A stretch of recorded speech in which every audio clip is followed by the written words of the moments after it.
What up, my freaks? RuinusInsight here with part 23 of my Total War Warhammer 3 Skulltaker Immortal Empires campaign.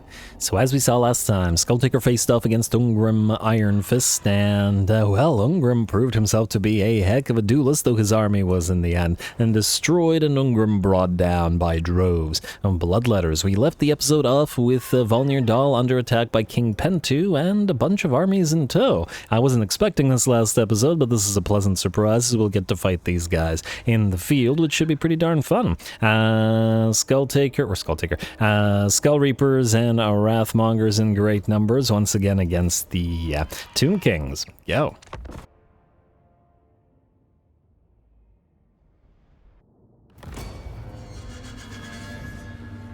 Take your bows from among these wretches, and then rend them apart! Serpent's coils, ready to strike!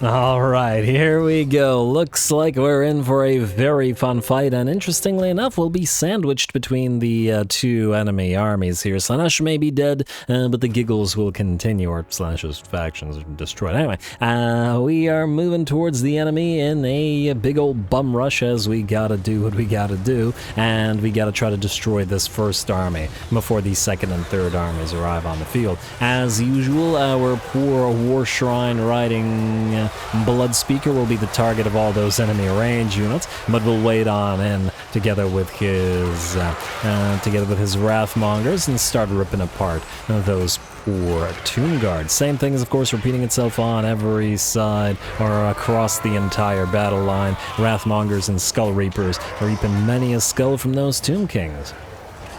There we go.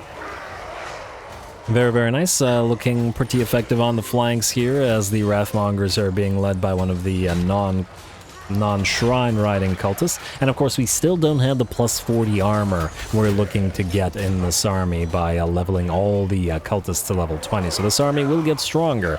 Even stronger, I should say, because they're looking pretty good already. Looks like the first enemy army is pretty much done for. I do believe Scar Bloodwrath has caught the enemy lord and in fact killed the enemy lord and is now fighting some Ushabti out here.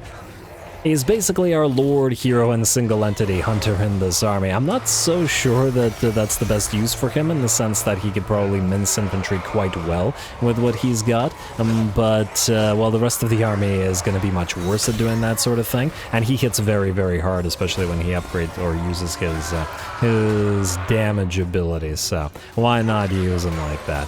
And, ooh, yeah, look at all those Wrathmongers on the flanks, obliterating those poor skeleton spears. And there we go. Looks like the first enemy army is pretty much destroyed. A Lich Priest is going to be the last holdout, but will be caught by the Skull Reapers and one of the Foot Cultist. Who will probably not stay on foot because we can still use more single entity and hero hunters, but anyway. Kind of impressive that the Lich Priest survived this long. Or maybe it didn't, and maybe this is due to a small battle desync. Honestly, it's kind of hard to tell. Either way, the priest will melt away without any further contribution from us, and so will that unit, and now we have to reform our army as the second and third enemy armies arrive on the field. It's a big old blob, and they've got plenty of artillery to their name, and both of the Screaming Skull catapults as well as the Ushabti with Great Bow, and that obviously single casket of souls that we already saw fire. Anyway, they also have a lot of chariots on the field. I mean, a lot of chariots. And they can't quite rush through our lines, but these things are fairly annoying, and the AI likes to use them to sort of charge in, disrupt your formation, and then back away without doing too much damage. But the formation disruptions and sort of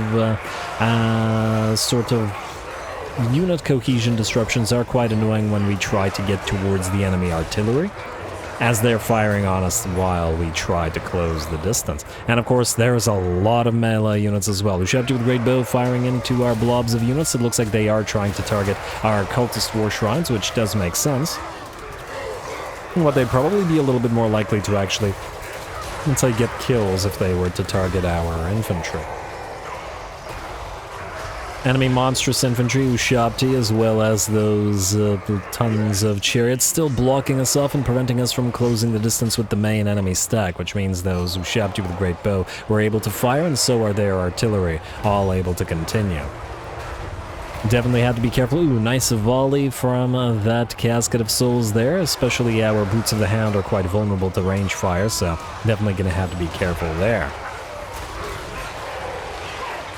Trying to rush past whatever other units remain and hold us back and close the distance with all of the enemy Tomb Guard and such that are moving towards us. Looks like a lot more Tomb Guard in the second stack than in the first stack, which had a lot of those Skeleton Warriors. I do spot some of the Hekara Warriors here as well.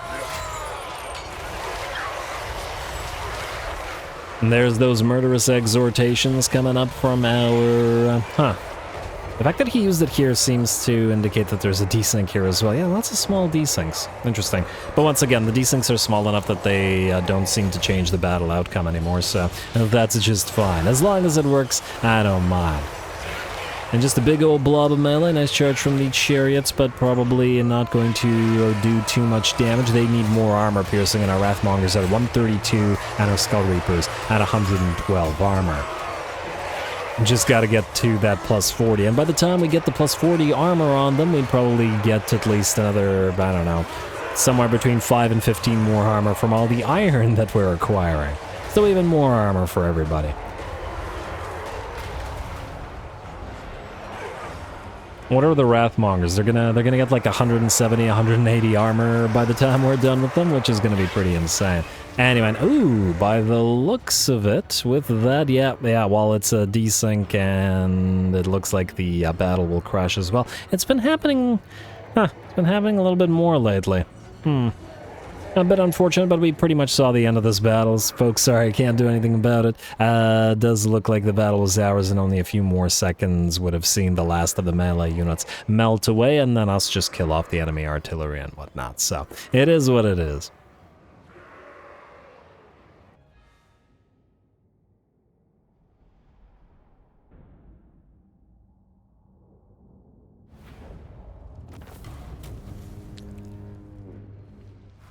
Alright, very, very nice. I gotta love fighting the Tomb Kings and the undead in general.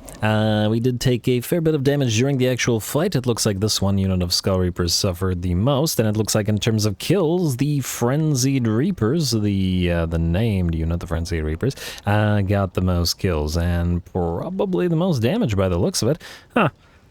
Yeah, it does seem to happen, or it does tend to happen. I wonder if it's a coincidence or not, or maybe when you give a unit a name, it just happens to try a little harder. Anyway, we can take the healing because the skulls don't really matter no more. Army loss pav. Oh right, that was the Eltharian thing, and that we didn't care about. Wurzag wants a non-aggression pact. He sees us coming and he wants no part of it. Dusty, who are you again? Oh right, we made Astrogoth Ironhand attack you, but Astrogoth hasn't achieved anything as yet, though it does look like he is moving his armies down there, so I'll let him, it'll keep him busy, it's fine. I'm happy with that. The Raging Masters, Constructor, everybody's being Constructor. Settlement sacked, Tori Vress, surprisingly sacked, yes. Chaos Steed for Sigvulf Oathbreaker. Calgil Shieldbiter has a Chaos War Shrine, and that's one of Valnir Dahl's guys. Alright. Chaos War Shrine for... oh, that's... I just read that. Province secured, Avalorn. Ambusher discovered, Vladi Daddy. Monuments of Rage, sure. Drawn to destruction. Alright, there we go. Now, ooh, Orion. Get... ah, and we just teleported Skulltaker this way.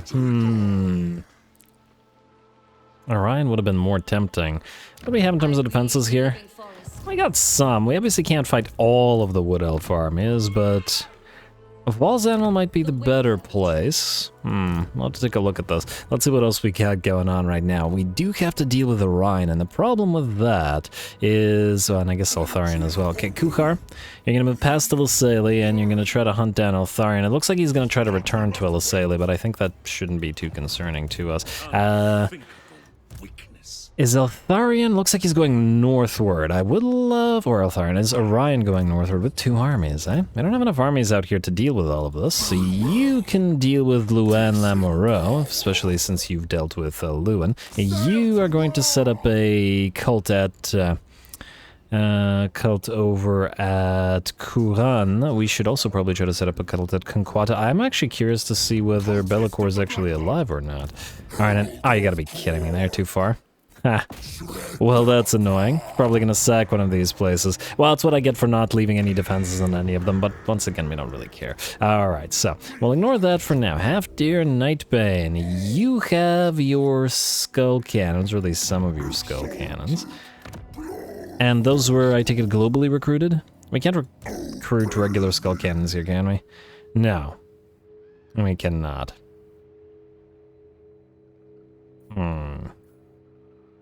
But that's alright. What we can do is keep globally recruiting Half-Deer Nightbane's army. I wanted, once again, him to have sort of half range, half melee.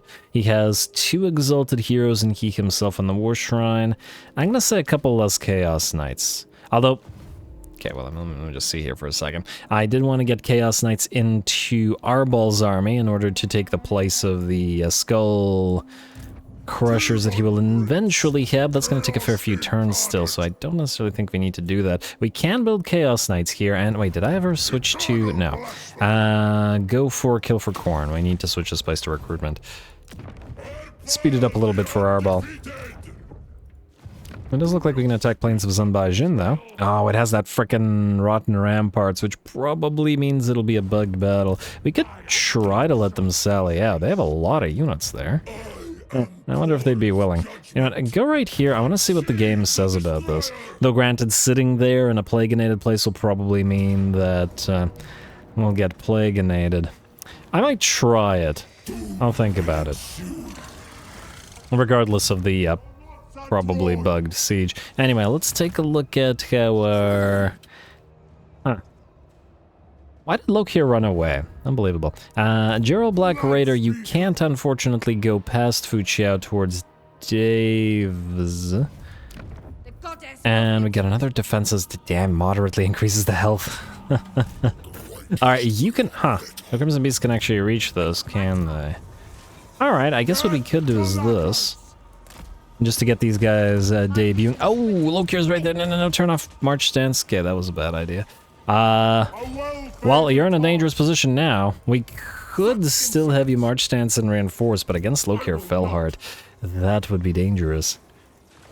But I think these guys are into that, so we're gonna do it anyway. March Stance up here. We will have to move Skulltaker first because we want this to allow him to recover his movement speed, range, whatever. But we want to charge on in. You, go for slaughter. Try not to die. You are going to be a big old pincushion in this particular battle, I imagine. Replenish troops for you. And then we'll have the Crimson Beasts to lead the charge. Hey, they've been doing that a lot. Okay, Skulltaker. Since we have 1 billion battles for the Wood Elves, I think we'll just auto-resolve this one, assuming that the game lets us, because let's face it, these guys actually have a proper stack. Look at Dave. It's a solid army. Deepwood Scouts, Glade Riders, whatever. This is garbage. I think we can all agree on that. So, you're going to hit Waterfall Pels from this direction, and raise it or whatever, it doesn't really matter.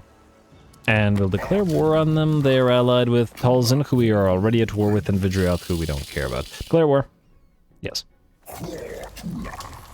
I mean, since we teleported here. And go here. And auto-resolve. And raise it to... Money's fine, skulls are fine. I'm almost tempted to go for the Blood Throne, but you know what? We could rack up enough skulls out of these wooded territories and money out of these wooded territories to never need them again, so I think it's better to do it this way. And they'll never rebuild them either way. Huntsmaster Kron, good for Huntsmaster Kron, and hey, you can reach Vaul's Anvil from here. Beautiful. I guess we'll actually then want to fight with Skulltaker first, because we'll want to destroy all of this, and then we'll want to... I mean, we'll want to keep moving. Especially while we have the... Wait, do we still have... Yes, we still have Slaughter Incarnate, which means we're still transferring all that lovely XP. Alright, so I guess that's you first, Mr. Skulty. Let's level these 3 up. You need Mentor. And the Salt Garrison really doesn't matter. We don't have points. You, 8 points, wow. Aspirant gives you what? Murderous Sycophant, character XP.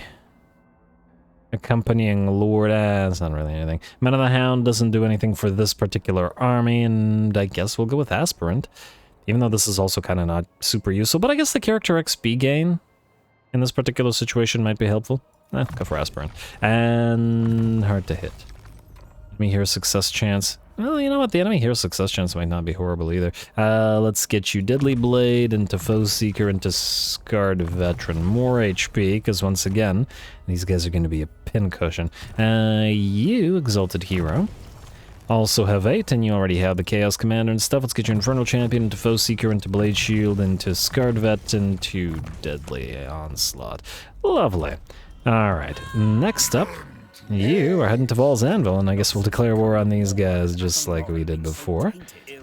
Alright, and ooh, wait, before we fight anybody else, ally missions, Disciples of Hashut, Billy Mansvelt, who is guarding the Twisted Glade, and Nikolaus Zukrugenheim is too far away from us. Oh, these guys are probably moving to retake. Oh, this guy's probably gonna try to besiege the place, huh? Let's do No, let's do Egrim Heldenmouth. Makes the most sense to me. And oh, we should be able to attack Lord Shalotk as well, right? Oh, don't tell me we're just out of range. We're just out of range. Well, Rakarth might try it, but okay, well, you're gonna sit right here, and I guess he'll try to get a range next turn. Skulltaker, it's your time, always to shine. Do we want to do anything with your Champion's Essence? I don't think so. Hit Vaul's Handle. Oh, why did you move from this side? I want to move from that side. Oh well.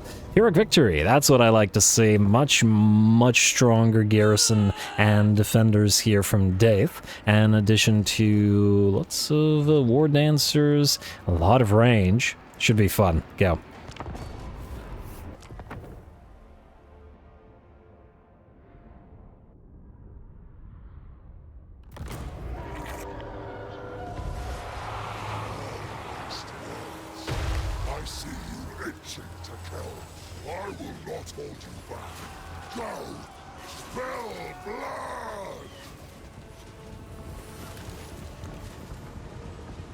Alrighty, here we go. This should be pretty darn fun, I'd wager. We don't have a lot of cavalry to rely upon and only a single vulnerable artillery piece, and we are going to have to clear our way through droves of wood elves and all those arrows of theirs, just with piles of bloodletters. So, here we go. Fortunately, we don't have to be careful with our bloodletters anymore. We're not going to send them in a big old blob, but just send them all over the map to fight wherever they can. Our Exalted Hero will lead our Blood Crushers into the fray to at least stop a few of the enemy range units from firing, and those Deepwood Scouts will still be able to send a few very close range volleys in.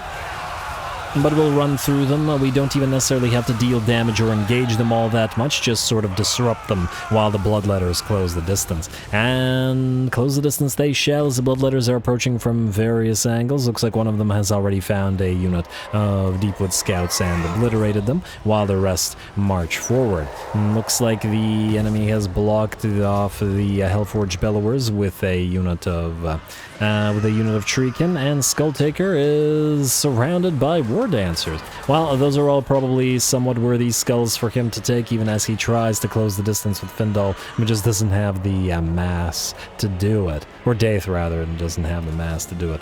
But that's fine. Alrighty, here come our other bloodletters streaming into the settlement from every direction. I think perhaps the enemy went a little bit too hard on spamming range units in this particular case, as while they do have plenty, or some melee units, it may not be enough to hold back the tide of bloodletters.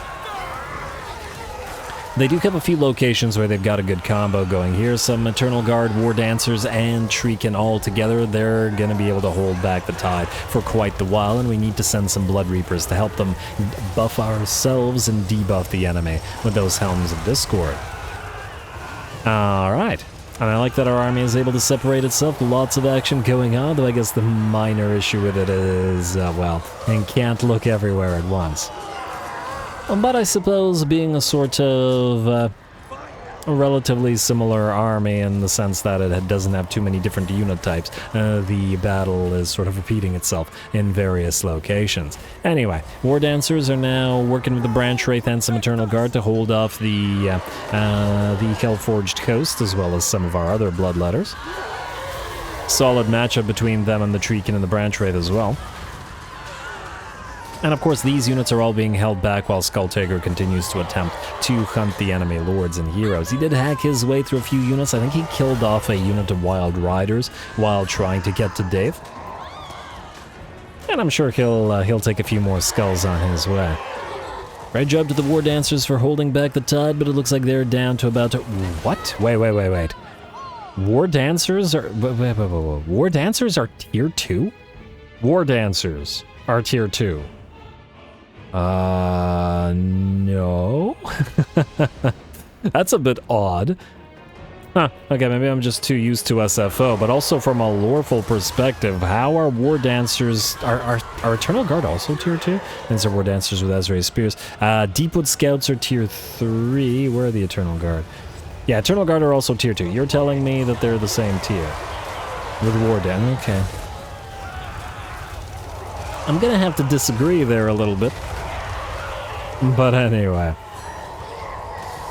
The War Dancers in Vanilla do have massive numbers, though, 100 units, whereas in SFO I want to say they have like somewhere between 20 and 40. It's a relatively low number unit and is closer in terms of what it is to Depth Guard than it is to a sort of regular infantry unit. And there's Skulltaker. Oh, looks like he's surrounded once again by some Treekin and some, well, not Treekin, some Dryads and some more Wild Riders. And they're in the sort of blob with Dave. He's got 90 kills to his name so far, and we'll keep racking him up while the rest of our army continues advancing into the enemy settlement. Out here, we've managed to break our way through the enemy melee, though by the looks of it, we have taken pretty severe damage on a lot of our units, who are now all down to about 50% of their HP.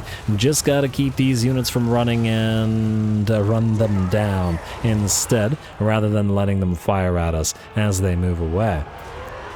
And there we go. Our new war shrine in this army has arrived to lead those units of Bloodletters into the fray, stopping the units of Wild Riders in their tracks, and hopefully soon allowing Skulltaker to break away from the formation and continue his hunt. And even more War Dancers and some Eternal Guard here as well. Huh, what was that? There's a little explosion there. Maybe I should have been watching more. It might have been a arrow of Khorne that I didn't see coming from above. Slaughter all? I don't think so. I mean, good luck. I'm sure Khorne appreciates the sentiment. Khorne very much appreciates the sentiment, but I fear that you're the ones that are going to be slaughtered, and at the same time, any damage you do to us will be irrelevant. If you can't kill a unit, and if you do kill a unit, if that unit doesn't get reforged, we'll go back up to 100% HP. Which is why we're able to attack like this. Though we are starting to take damage on a few units, Brastite, one of our Blood Reapers, is trapped out here, and some of our units are moving a little bit weirdly, which probably means that there's a desync here as well. Been getting a lot of those lately. But once again, hopefully it's a small enough desync as to make no real difference. And these guys are still moving as they're supposed to be moving. And it does look like a few of the enemy units have come back, but a few of our own units will peel away and make sure that those that are routing will well and truly shatter. Uzul's Executioners, very heavily damaged now, are still in the fight, but will occasionally take arrows as they continue fighting the enemy War Dancers.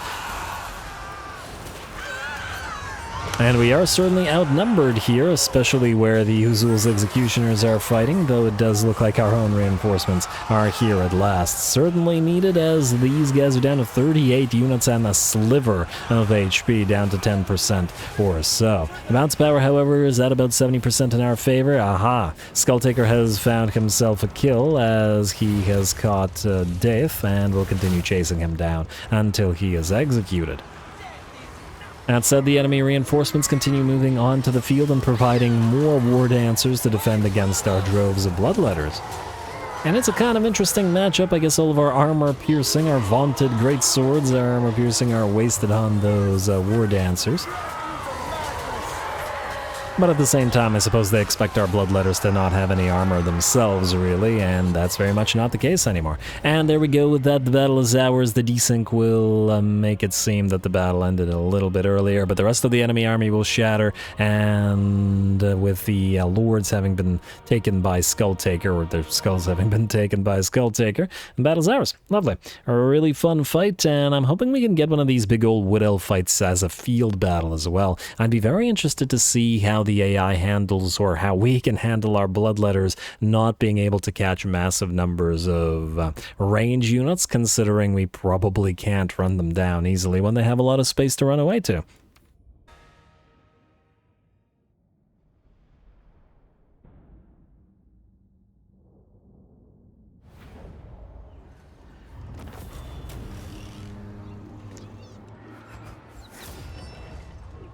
Alright, that was a great fight, and it looks like LOREN was indeed a great choice, because these guys are actually offering a challenge worthy of Skulltaker. He somehow managed to get 172 kills himself, which is actually fairly impressive, all things considered, since that's not what he's really built for, plus the Lord kills, and that he got so good job to Skulltaker, getting stuck or not. We did recover most, well, I mean, we'll recover to full anyway, but all of our units were much more heavily damaged than they look here, because while we didn't lose a lot of models on a lot of these units, I think pretty much every single bloodletter unit was at least at half HP, and many, if not most, were down around 25 to 30%. These two were severely damaged as well, and ooh, at 322 wood elf kills, the Uzul's Executioners certainly lived up to their name, and 23k damage as well. Looks like they definitely carried the day in terms of kill count, and then closely followed by the little Skulltakers with 264 and 17k. Very nice. Very nice indeed. Both out-damaged the Blood Crushers as well, but the Blood Crushers had a particular job of sort of running around, or you know, galloping around and charging things and preventing as many of them as we could from firing. Anyway, well, skulls for the Skull Throne, as we've been doing. And hopefully we can still move past the... okay. Let's see, how far can you go? You can reach Mr. Toltiran, so let's do that immediately. Enemy killed in battle, enemy killed in battle, yada yada yada, resolve. Then we'll... it does not matter at all what we take. Agent of Blood, Sword of Swift Slaying, Torgavon destroyed, that was quick. Then we'll hit up the Oak of Ages itself, which I believe is, by the looks of it, fairly poorly defended, so, well, sucks to be them, I guess. Hit the Oak next, like so, and obviously this doesn't warrant an actual fight, because the garrison is garbage compared to what we just fought. And here, we'll blood for the Blood God. There we are. Well, the rewards there weren't as crazy as other places, and we could use another one of these guys. Then Skulltaker will hit, I guess, the Crags of Findal next. What do we have here? Yeah, they've got a proper defense. It'll be a similar sort of fight, but we'll probably auto-resolve Kingsglade, so we can probably fight Crags of Findal. Let's see what the... huh. Wait. Skulltaker. Oh, you didn't defeat a Lord, so you didn't recover. Well, I guess somebody else can defeat a Lord, and then you can still recover, so it doesn't matter. Head to the Crag Halls of Findal, then. And Pyrrhic victory, and it won't let us auto-resolve, which is generally a good sign. Alright, it'll be another fun fight, but unfortunately one will probably have to save until next episode. I think we're more or less out of time, so I'm going to call it here. We've got lots more fighting to do. This is going to be a very long turn, I'd wager. Possibly some undead if we want to make the Wrathful Eaters get into it, or we can have them march back to try to help and defend Castle Drakenhof, lest it fall to these guys, which is also a distinct possibility. Or maybe we'll have the Slaughterhounds do it instead of moving up here. These territories newly found, though, may or very well do need to be defended. I also just realized that Astrogot's faction will probably be forced into war with Karak Kadrin now, though we have depleted their numbers fairly significantly, and I just want to double check. What's that Confed looking like? Minus 37. Come on, Scarby. Once again, I don't think we're gonna have the chance to use him, but anyway. And ooh, hopefully, assuming Rakarth fails or doesn't attack here, we'll be able to have Hex's Slaughtercall and his Beastmen attack the lizards here. And like I said, it's going to be a long turn with lots and lots of different fights all over the map, so stay tuned for it. Don't forget to leave those likes and comments below, as they will determine how long we keep this campaign going for. I'm personally still having a lot of fun with all of these battles, so who knows. All glory to the algorithm, and thanks for watching.